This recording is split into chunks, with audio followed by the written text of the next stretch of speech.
السلام علیکم ناظرین، آپ میرا یوٹیوب چینل دیکھ رہے ہیں۔ آج کا دن بڑا امپورٹنٹ ہے۔ اگلے 72 گھنٹے پاکستان کی تاریخ کے اہم ترین 72 گھنٹے ہوں گے۔ اس کی وجہ یہ ہے کہ ان 72 گھنٹوں میں پاکستان کا فیوچر اور عمران خان کا فیوچر طے ہو جائے گا۔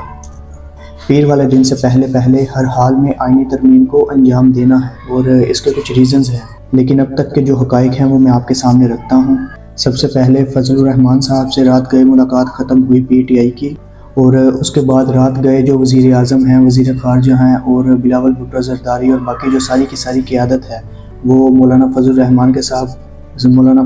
صاحب کے پاس پہنچ گئی، ان کی منتیں کرنے، ان کے ترلے کرنے۔ معاملہ یہ ہوا کہ کل شام کو ایک خبر آئی کہ فضل الرحمان صاحب کے ایک سینیٹر کو لاپتہ کر دیا گیا ہے، انہیں اغوا کر دیا گیا ہے، اور اس کے بعد جو ہے ایک رد عمل پیدا ہوا اور اس قسم کی خبریں چلائی گئی کہ فضل الرحمان صاحب کے 2 سینیٹر 3 سینیٹر 5 میں سے اغوا کر لیے گئے ہیں اور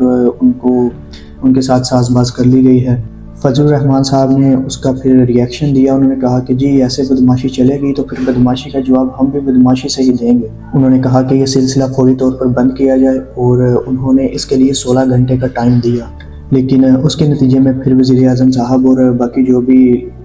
قیادت ہے ان کی وہ گئے فضل الرحمان صاحب سے ملنے رات گئے،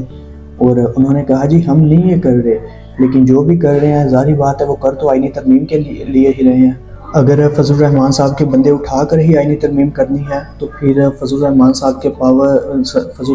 کے پاس ایک قسم کی اسٹریٹ پاور ہے، مدرسے کے طلباء بھی ان کے ساتھ ہیں اور ان کے کچھ اپنے ووٹر بھی ہیں۔ اور آپ کو یاد ہو تو تاریخ میں پہلی مرتبہ فضل الرحمان صاحب نے اپنے ووٹروں سے کراچی میں حلف لیا تھا کہ میں جو کہوں گا اور جب کہوں گا تو آپ وہ کریں گے۔ تو یہ فضل الرحمان صاحب نے حکومت کو ایکچولی بتایا کہ اگر آپ نے ترمیم کرنی ہے تو میرے ذریعے کرنی ہے، میرے 5 سینیٹرز کے اور 8 ایم این ایز کے، اگر آپ کو ووٹ چاہیے تو آپ نے وہ میرے ذریعے لینے ہیں۔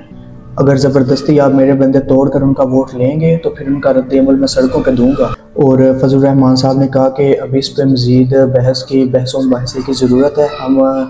آئینی ترمیم کی نہ تو فی الفور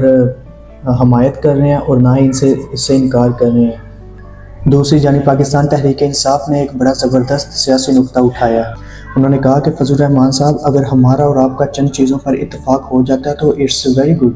ہم اپوزیشن ہے، ہمارا جو بھی اتفاق رائے ہوگا، جس طرح آپ اپنی پارٹی کے لیڈر ہیں، ہماری پارٹی کا بھی لیڈر ہے جو جیل میں بیٹھا ہوا ہے، تو جس مسودے پر، جس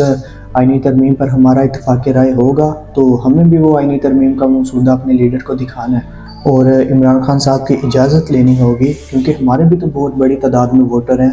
لگ بھگ کوئی 90 کے قریب ہمارے ووٹر ہیں قومی اسمبلی میں اور 19 ہمارے سینیٹر ہیں سینٹ میں۔ جب انہوں نے ووٹ ڈالنا ہے تو انہوں نے عمران خان صاحب کی مرضی اور منشا کے مطابق ووٹ ڈالنا ہے نا، ایسے ہی منہ اٹھا کر تو ووٹ نہیں ڈال دیں گے اور نہ ہی وہ ایسے عوام ان کو ووٹ ڈالنے دے گی، تو لہٰذا ہمیں بھی عمران خان صاحب سے مشاورت کرنی ہے کہ اب یہ معاملہ آگے جا کر مسئلہ بن جائے گا۔ کیسے بن جائے گا؟ کیونکہ ظاہری بات ہے عمران خان صاحب سے ملاقاتیں تو انہوں نے بند کی ہوئی ہیں اور آج کا دن آخری دن ہے کہ عمران خان صاحب سے ملاقات نہ کرنے دی جائے۔